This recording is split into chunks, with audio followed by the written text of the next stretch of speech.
Who the character is should influence every decision you make in your animation, but character coupled with intent and motivation is what turns a body mechanics exercise into the makings of a great action shot. And so, again, we're speaking from the context of like a dynamic action shot, which is, you know, what we're all working on. Having your character move, act, and react with purpose is what will make your action shot feel specific to the character that you're animating. Character's motivation and intent should influence all of the choices you make, no matter whether it's acting or action. I think that's an important one. Whether it is, even though like, you know, this talk and like a lot of this lecture and a lot of the lectures that I've been giving you have been framed against, or I'm sorry, they've been tailored for a dynamic action shot. A lot of these principles still hold up with acting shots too. So, you know, yeah, keep that in mind. Don't just think about what actions they're performing, but think about like who's performing those actions. Oh wait, that might be the next slide. Yep, there we go. Think about who's performing those actions, why they're performing those actions, where are they performing them, when are they performing them, and what's causing them to perform those actions that way. That one's where you get down to specificity and who the character is. That one particularly, what's causing them to perform those actions that way. And so answering all of these questions will give you like so much insight into what choices you should make, and it'll give you a whole other level of specificity, right? And while you may think that this is really, it's really rudimentary and it's pretty basic, like thinking about all the things, who, what, when, where, why, stuff like that. This part is very, very quickly and easily passed over when you're doing your own personal work. Granted, like when you're in a production and when you're working on a team and you're working on like something with a whole bunch of people at a studio or something, all of these questions are pretty much answered for you. I should say the majority of them are, right? So there's a lot of like background stuff that you don't have to do, right? There's a lot of things that there are a lot of questions that you won't have to answer by yourself. But when you're doing this for yourself and you're doing them on personal shots, just like you guys are doing in this class, you guys have to come up with all of this.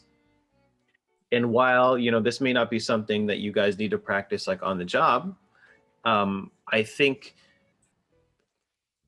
coming up with these things yourselves will give you the practice and the kind of that sixth sense in your mind that you need to be able to, like, when you're on the job, make specific choices. You know what I mean?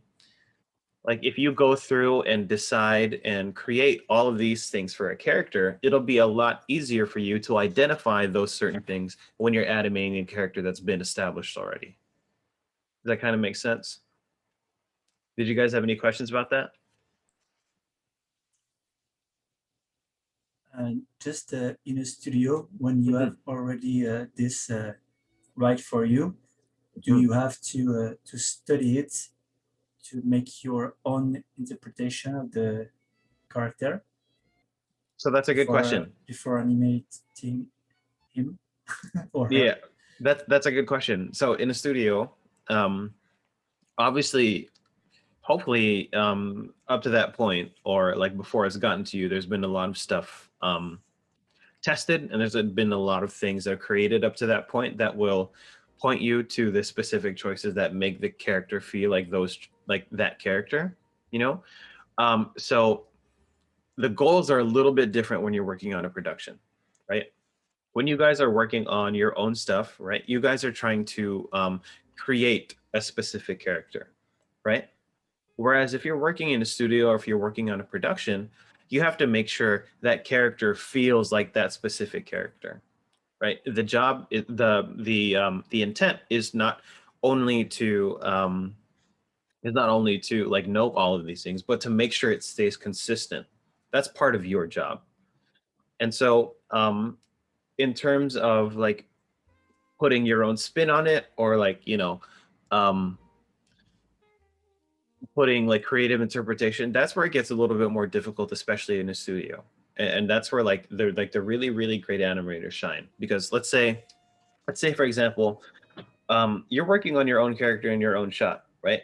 And then you have an idea of who you want your character to be. And so that character has not been seen before, and so you get to make all the creative decisions as to who that character is. You get to make all those choices yourself, right? So that gives you like a very, very wide range to choose from, right? So, but when you're in a production, a lot of these things have already been trimmed down for you by the time they get to you, right?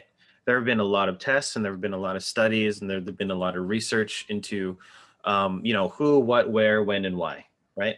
And so it will give you a more limited pool of choices to choose from, right?